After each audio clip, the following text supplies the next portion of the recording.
Okay, hello and welcome to the MeLSA webinar. My name is Mary Stanley-Duke, educational psychologist. I've been an educational psychologist for quite a long time and have a passion for fostering children's learning, which is where this project has come from. So today I'll be covering what MeLSA is, why it came about and how it came about. As I said before, to those of you that arrived a little bit earlier, there is a Q&A. Do use that if you have questions, and I'll come to those at the end. You'll see as we go through that these little things in yellow pop up, and that's from our research of the pilot cohort who we trained in June this year, or June last year.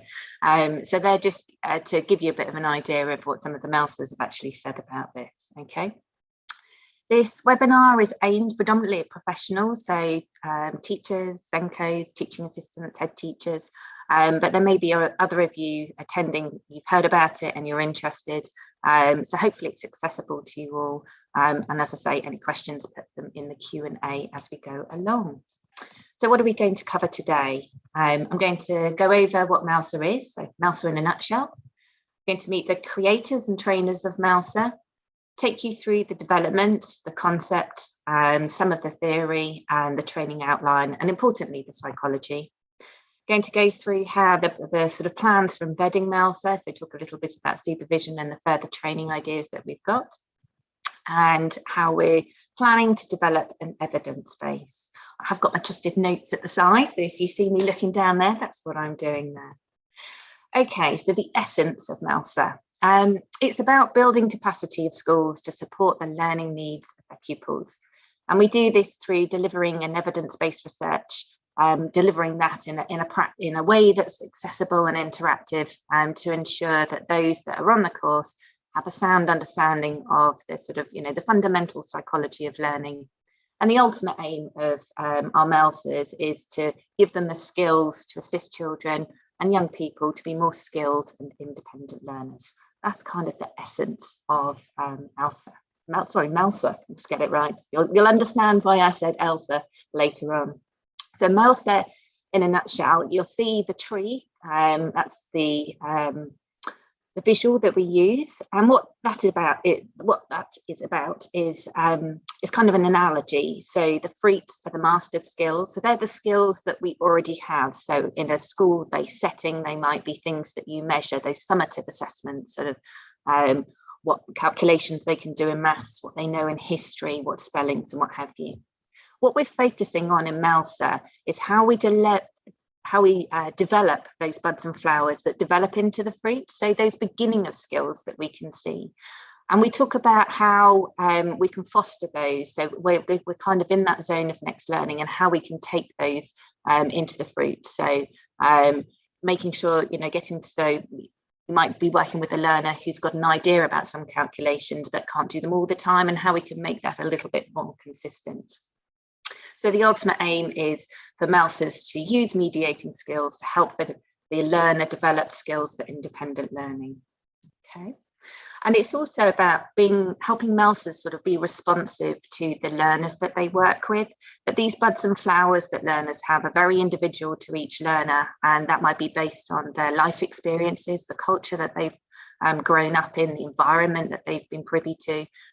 So it's about supporting MeLSAs being very responsive to the learners that they work with, okay? And it's it's about promoting that inclusion as well.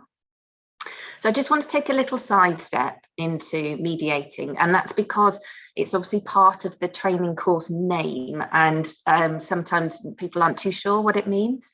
So you'll see on the screen here about Vygotsky, and that sort of forms the sort of underpinning sort of psychology of MeLSA.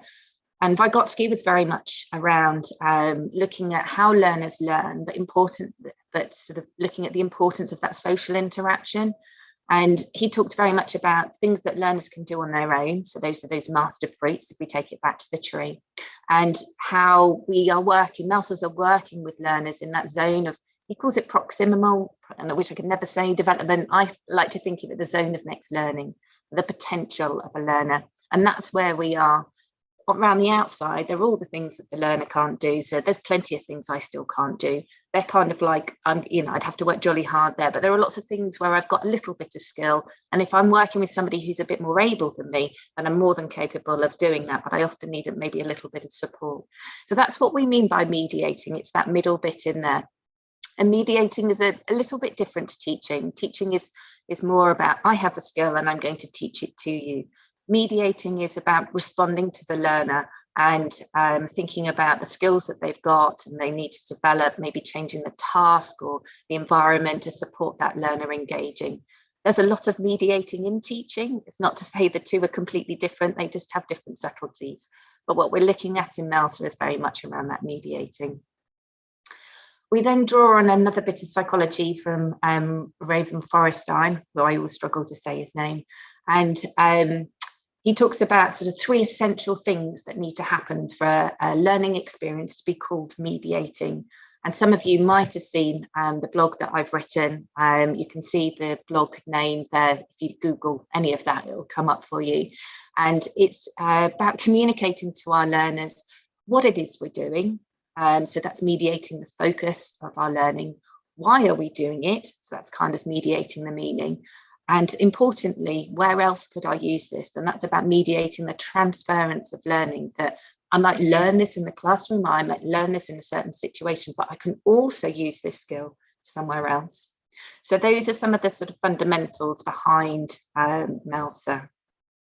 It's going to just step back into the creating aspect. So you'll see on the screen here a whole sea of faces, and each and every one of them has been involved in the creation of MeLSA. I might sit here as the person doing the talking and often a lot of the promoting, but all the psychologists in the middle here are Bristol-based psychologists, or at least they were. Ryan decided to disappear off to China, I think. He's got another job out there, but he was certainly involved in the initial formation of MeLSA. So everybody here has been involved, and it's about tapping into each educational psychologist's sort of skill set and interest, so that the entirety of the content of MeLSA is really got great foundations in psychology. You'll see down the side there, there are 3 private educational psychologists that we've looked into, or tapped up, should I say. Sheila Burton, a private EP and a creator of ELSA. ELSA stands for the Emotional Literacy Support Assistant Training. And that was developed by Sheila down in Hampshire. And that's very much around the emotional aspects of learning. And so we've taken that framework and put different content, but around a similar framework. But the content is all around mediating and learning. So there's lots of similarities, which is why I made that slip up at the beginning of the webinar. One of our key sessions is around maths, and the research into maths and the psychology of maths and how we learn those skills and build and develop our sort of numeracy and understanding of number and number concepts. It's really quite a small area of research compared to that exploring reading and writing skills. And so we tapped into Frances Graves, who I did my doctorate with up at UCL in London, and she's real passionate about math skills and developing maths for young learners, and so becoming confident and enjoying number work. So we've used a lot of Frances's work there. And then Rachel Green is a private EP working at TAVI University as well as in private practice, and her interest is in around mediating and dynamic assessment. And given that mediating is a very central theme to MeLSA, it's been good to have her kind of expertise as well. So I hope that gives you an appreciation of the number of people behind this, and that this is very much not a one-man band. This is a collaborative effort, and I like to make sure that that is understood. Okay, so let's take a little dive into the development of the MeLSA concept, a bit of the theory and research. Back in 2003, following the sort of implementation of the numeracy strategy and literacy strategy, there was a big increase in, there's a big desire from government to raise standards and kind of improve what's going on in schools, tackle teacher workload. And so that new support roles were created. A lot of these were teaching assistants. So the numbers of teaching assistants grew around this sort of time. At a similar time, there was an increase in the number of children who had additional needs, whatever they were. We tend to refer to them as special educational needs. A lot more of those being taught in our mainstream settings. And the two came together, that teaching assistants tended to support some of that work. So there was an increase in the number of children with additional needs, and there's also an increase in the number of teaching assistants. An important piece of research that took place a little bit later, it's between 2003 and 2008, is the deployment and impact of support staff, known as the DIS study. And that was exploring the use of teaching assistants and focused quite heavily on deployment, but importantly, the findings that were helpful to MeLSA was that MeLSAs needed preparation. They needed, not MeLSA, sorry, teaching assistants needed preparation to come into the classroom if they were going to have any impact. So yeah, really sort of realizing that if teaching assistants knew what was going on, had the skill set for whatever task they were doing, that their impact with the learners that they were working with was greater. This was backed up with a piece of research by Farrell, which indicated that where teaching assistants had training, they had greater impact on the learners that they work with, which really isn't particularly surprising.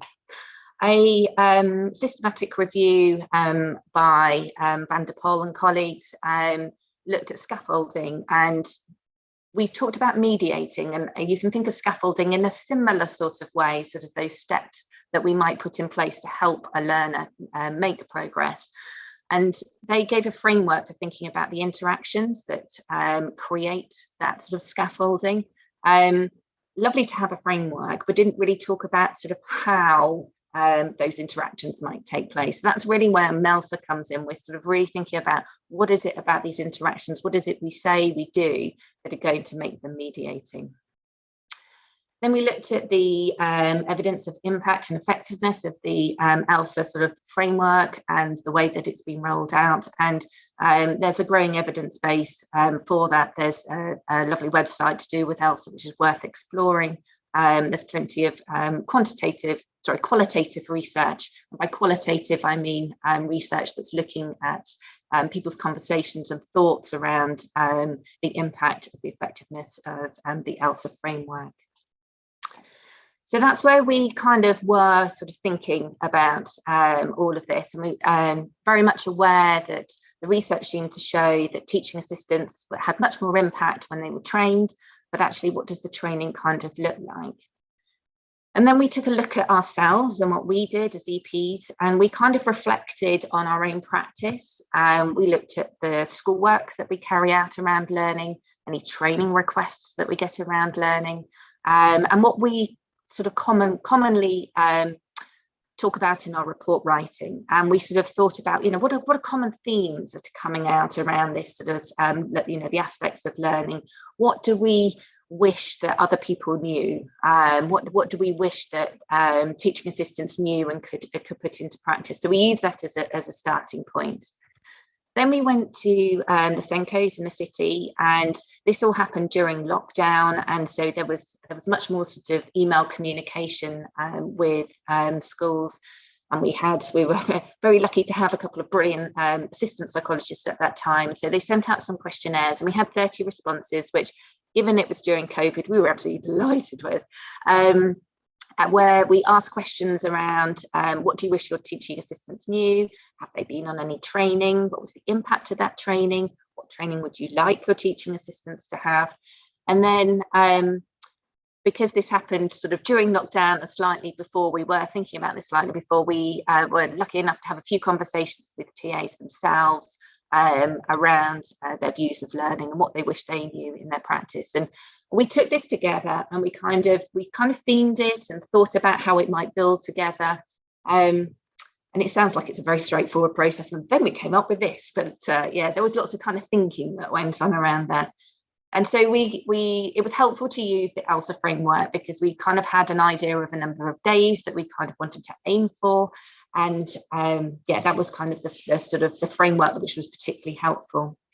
You'll see the yellow down the middle. Those are like our golden threads. I've talked about mediating already and how that's a golden thread that we talk about in every single day.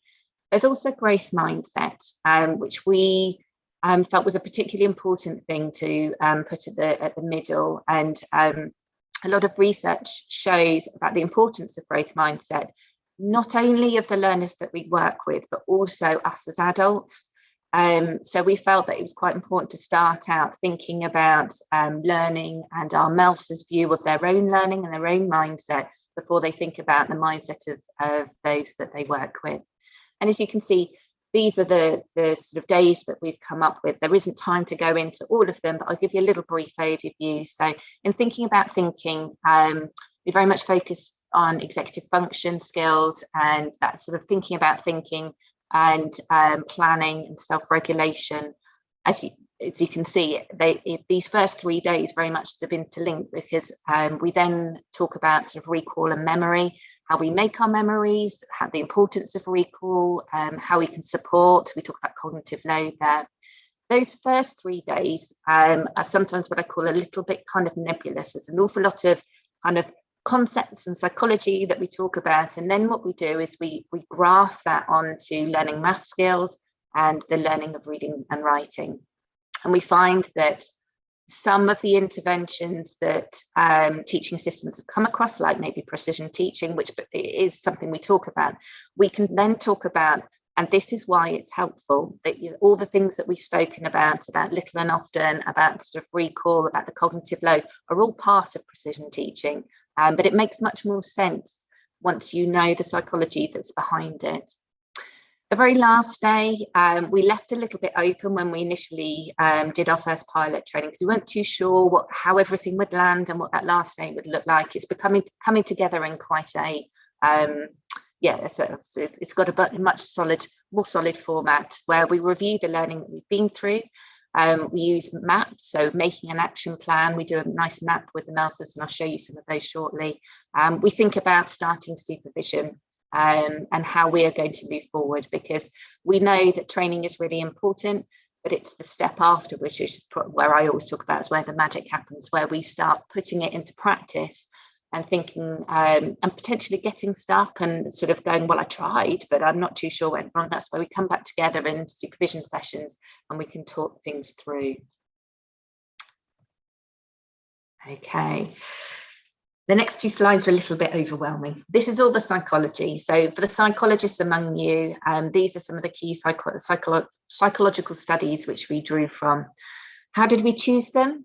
A lot of it was to do with using our sort of critical skills as educational psychologists, looking at the theory, the evidence base for them. And when I talk about evidence base, it's looking at the number of studies, the number of participants, where these participants are, what are their sort of cultures, where they were in England or a different country, what age range were they, participant size, how the studies were set up. So we evaluated all of these, which a lot of us had done through our initial training to be educational psychologists. So we were able to sort of feed that in. So I'm not going to go through all of those, but just to flag it up for those amongst you who are psychologists. The next slide is equally all over the place, and these are the outcomes. So you have the outcomes around the outside. We have sort of 2 or 3 for each of the days. You can also see some of the Education Endowment Foundation, which is what EEF stands for.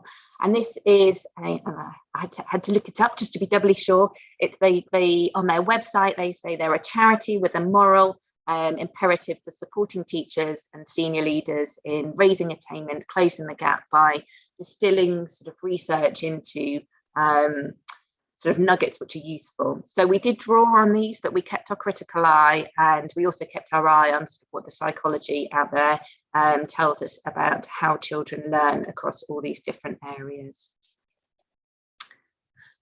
A big part of how we set up MeLSA was actually drawing on what we know about learning. So we tried to approach the training by actually practicing what we preach. So you'll see here is a picture of what we call our file of workbooks.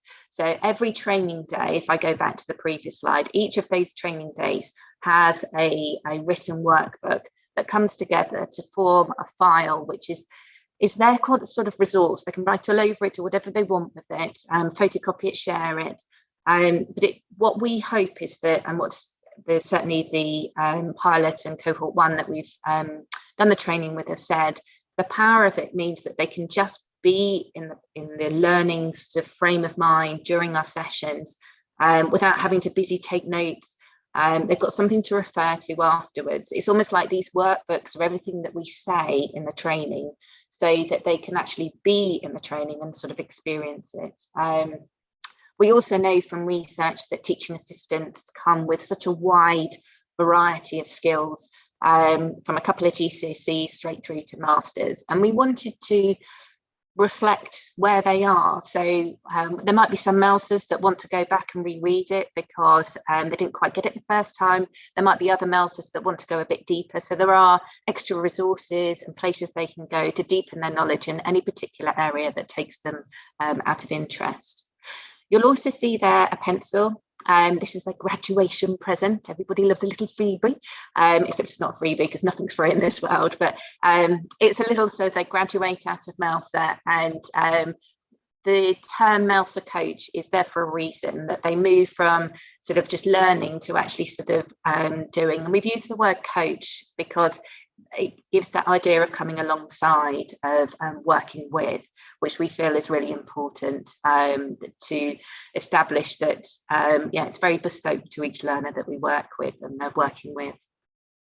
So the psychology that we drew on, Rosenshine's principle of instruction, you can see here how on the right hand side the sort of all the aspects, you know, sort of daily review. We review each subsequent training. We go back and we sort of revisit what we did before. We do that at the end. We do little steps, get them to ask questions, ask them to do a bit of practice in between. Very experiential. So it's just to illustrate really that we have drawn on psychology in the sort of training delivery as well as the content. So I mentioned at the end about maps. I always think that this kind of brings things alive. So this is the map from our pilot cohort. The bit that I wanted to highlight here, that they really felt the MeLSA training helped those that tend to fall through the cracks, the ones that just aren't quite making as much progress as they would like. And they felt that MeLSA gave them the skills to focus on those learners. This is the map from our first cohort. And the bit that I wanted to highlight here was their gifts. And they spoke about how the MeLSA training wasn't kind of like necessarily rocket science, but it really helped them organise their toolbox. Is how they really felt that they kind of knew the tools that they had and when they might use them, and that, you know, they felt much more sort of able to put things into practice. It was almost like putting all the pieces of the jigsaw puzzle together. So the map is very much talking about the story so far. So that's where we revisit what we did each day. We talk about the dream, the absolute sort of, you know, really get them to sort of look forward to what they want to do, really sort of imagine that. We take a step into the nightmare, where we sort of think about what might happen, what the gifts they have had, what it'll take, and you can see some of the actions that they put together there. I was just turning her notes over so I can see what's on my next page. So after the end, we then move into supervision. And I think I've spoken a little bit about supervision already, but it's about sort of building that competence, that they have the training, and there's a lot of content, as you can see, with the sort of the psychology there. And it's about taking them on that journey and sort of building those steps forward. We found that as I think in sort of the ELSA research, the supervision is actually really important, and that coming together as a group. We use psychology in those sessions, so sometimes we do solution circles. I think with where we are in the MeLSA training, we are creating that, we're sort of working out what works. At the moment, there's a lot of sharing. During the first cohort of training, we realised there was a bit we needed to add in, which was around sort of target setting. And so having supervision means that we can go back to the pilot group and say, well, we're going to have our supervision, but we're just going to give you sort of 10, 20 minutes of input first. So additional pieces of information that are helpful to MeLSAs, we can sort of take that forward so they know where they're going. So we have a 3-year plan. This is, Mary's sort of dream, I suppose. We're very much still in year 1, although we did the pilot group in the sort of the tail end of the last academic year. We've really rolled it out this year. So that's the 6 days of training and the 4 group supervision sessions. The idea in year 2 is that we continue the supervision sessions, but I have a desire to sort of bring in videos using video interactive guidance, or VIRP as it's known with professionals, to really support MeLSAs in their development of mediating skills, because they are quite subtle. They're little, so often I'm not sure they're realizing what they're doing, and the value of seeing yourself on screen doing that, those of you that have experienced any of the big side of things. So that's a sort of a desire to take that forward. Also to have a conference, getting MeLSAs from different training courses together, so that they can sort of share best practice. There's also a desire that I'd love to bring MeLSAs and ELSAs together. We know as practicing psychologists that learning is very much intertwined with the emotional side of how, you can't really take thoughts and feelings away from learning. So yes, in MeLSA, we talk a lot about learning, and we do mention the importance of relationships and building that sense of trust. But I think there was certainly scope for having a little overlap between MeLSAs and ELSAs. Then in the 3rd year of training, Mary's aspirations, as it were, would be to take it forward and for MeLSAs to be supported to work with parents of the children that they're working with, so that we can cascade this out into our community, so that we can support parents in learning interactions with their children and young people. Because children spend a lot of time at school, but they also spend a lot of time at home. And I think during the COVID time and the pandemic, where there was a lot of home learning going on, I think there were a lot of parents who were really keen to know more about how children learn, but there's not sort of a huge number of resources to go to that are really sort of specifically about sort of children's learning and taking that forward. So I quite like this slide because I think it just captures kind of where sort of MeLSA training fits in. So if you think of our learners arriving at school with some of those core learning skills, MeLSA is really working at those processing executive function skills, that memory retention, that self-organisation and reasoning and planning. Those are the bits that MeLSAs are working with the learners, so that they can then apply those skills when they're doing those more academic things of reading, spelling, writing and maths, and essentially go on and do that sort of higher learning. So this is just a quick overview of some of the evidence we would like to establish for MeLSA. Obviously, we've done project 1, we've developed the programme. We're very much in that sort of phase 1 where we're looking at the feasibility. So we're currently collecting data around is the content of MeLSA doing what we wanted it to do? And that's very much talking to the MeLSAs that have been trained and getting feedback. We then want to move into looking at the impact MeLSAs have with their learners, and that will be looking at quantitative data. So that's that kind of number data from schools that they often have around learning, but also looking at talking to the learners, so getting that qualitative data. Hopefully they'll enjoy it as well and see what they've got out of it. Okay, so that's a whistle-stop tour. We've done MeLSA in a nutshell. You've met the creators. We've looked at the actual sort of training, the embedding of it, developing an evidence base as well. Should you want to read a little bit more, some of you may have seen a bit of writing that I've done. I've written about the project itself and what that's been like creating that. So that's this blog here. This one is 3 actions to help learners get in the zone of learning. Was written very much for any adult who's got a vested interest in learning. So I've had feedback from grandparents as well as parents and carers. It's written towards sort of teachers and teaching assistants too. So that's a lovely one to share. It's about those 3 W's that I spoke about at the very beginning.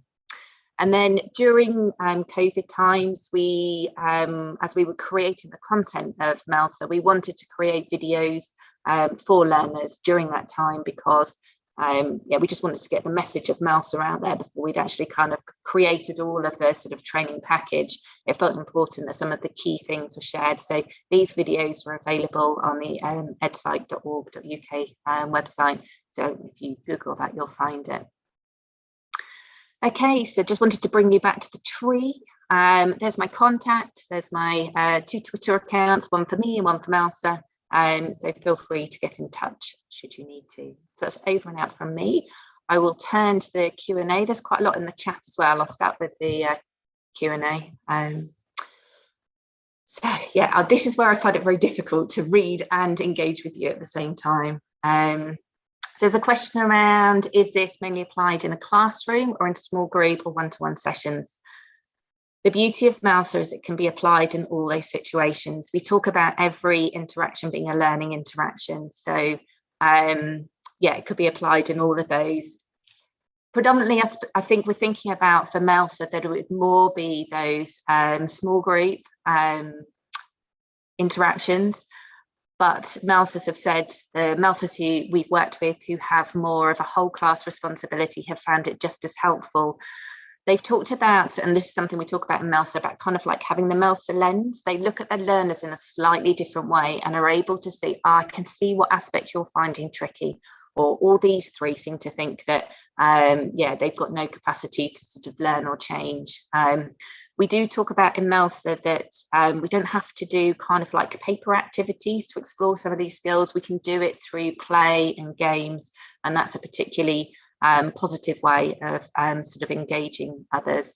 So there's a lot of scope for how MeLSA is used by individuals, and I think we are still in the phase of sort of working out with MeLSAs themselves of what way works for them. But so far we've had a real range, and we have trained MeLSAs right from Key Stage 1 through to post 16, and they've been used in quite different ways.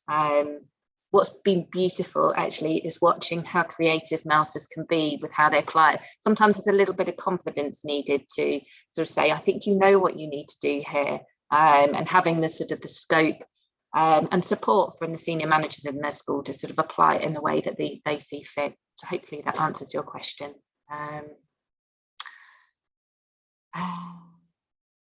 Yes, are there any issues if the MeLSA coaches bring more instructional psychology skills from the teachers? I have had several schools say we don't know who to send on this training. We'd like it for everybody. And I have to say, it's like all these things. You suddenly think, yeah, I'd love to do that.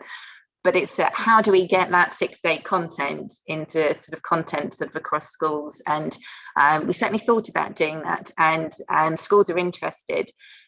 But the important point is that having the training is only part of it. It's the embedding, and it sort of depends on a school setting, sort of how much they're going to embed that. So we did think about putting it into sort of 3 days of inset training and then offering up supervision to educational staff in that setting who kind of want to take it further. We haven't had any issues as such of MeLSAs being sort of a little bit more skilled up than their teachers in that sort of instructional psychology. But yeah, maybe. So the ELSA programme can be purchased by EP services and implemented nationally. Do you have similar plans to do this with MeLSA? Definitely.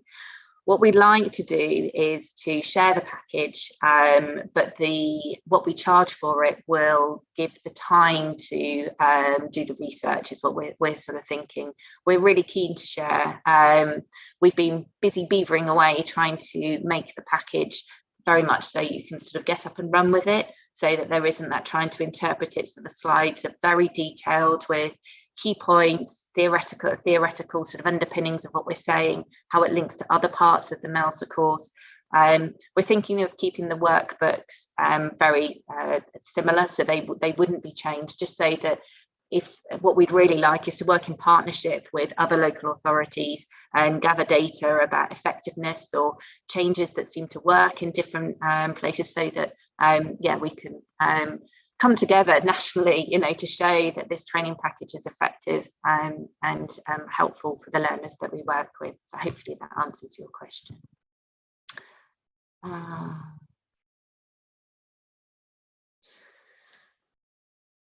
So the role teachers and school leaders play.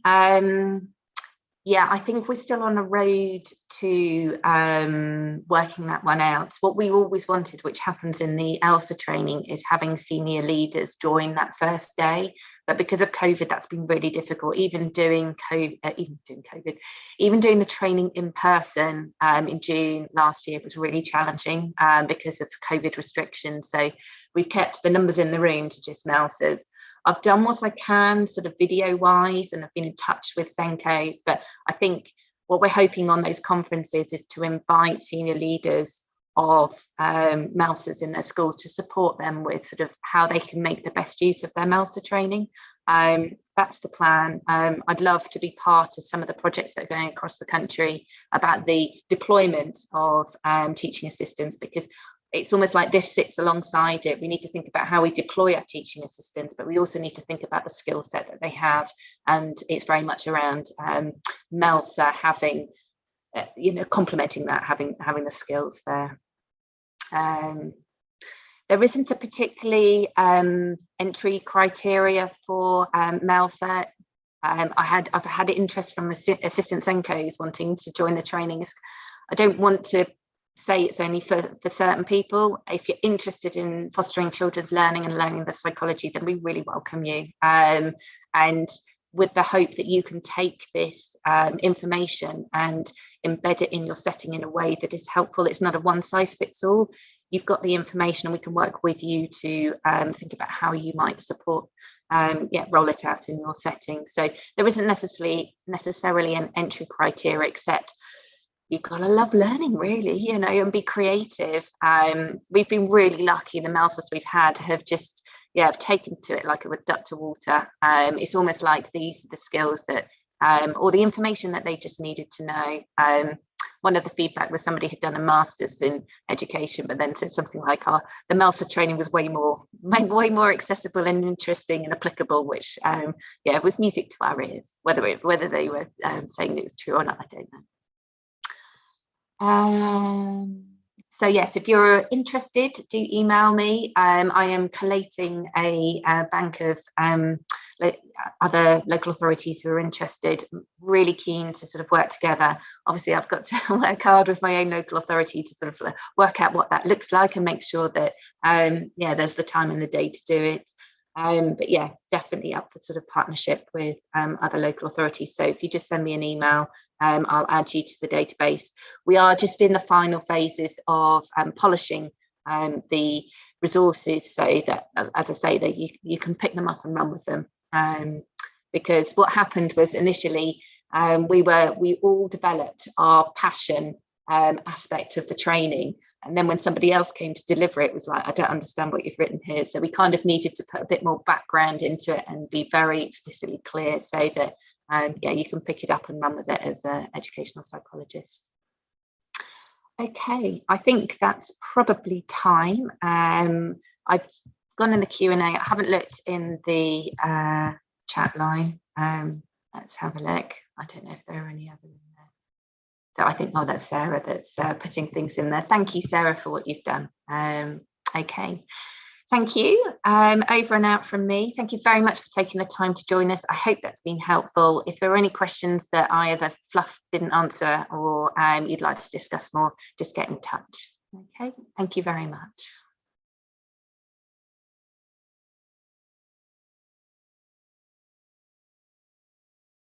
Oh, look at all these thank yous. That's really kind. Thank you.